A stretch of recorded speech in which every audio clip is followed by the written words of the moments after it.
我諗14年前，其實我自己第一次決定要出去寫生，我想去一個真實嘅風景裏邊去畫畫。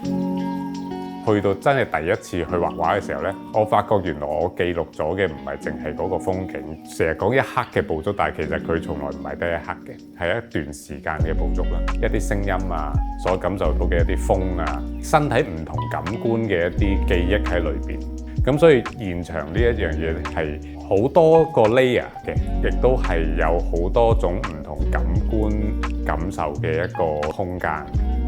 我覺得我有2種工作室咯，一個咧就係喺戶外嘅，係要去行山，要去寫生，或者係去散步。咁嗰個歸屬感啦，或者係好多一啲記憶啦，其實都係咁樣去建立翻嚟。翻 studio 嘅時候咧，其實係將我平時喺出邊經歷過嘅風景啦，甚至乎一啲我自己主觀感受嘅一啲嘅想像啦，糅合咗埋一齊。有一個 term 叫做臥遊，即係以前嘅古人透過睇一幅畫咧，就有一種遊歷嘅感覺。畫畫對我嚟講嗰個過程咧，其實都係一種咁樣嘅類比啦。所以我透過遊歷呢一樣嘢嚟到去貫穿戶外同埋室內。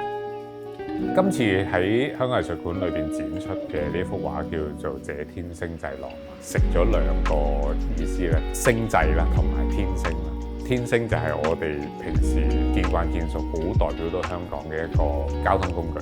咁靚嘅名啦，其實對我嚟講，佢又好屬於天空，好自在咁樣漂浮。用咗佢咧，好似作為咗喺呢幅畫裏邊一個宇宙船咁樣，係漂浮咗喺外太空，去望翻成個香港嘅風景。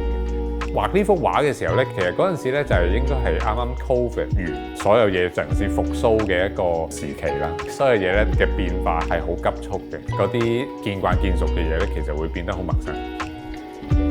即係有陣時我話我係一個畫風景嘅人，詩意一啲講緊我自己係一個收藏風景嘅人，因為自己其實畫風景嘅嗰個過程，其實對我嚟講就係一種收藏嘅一個過程啦。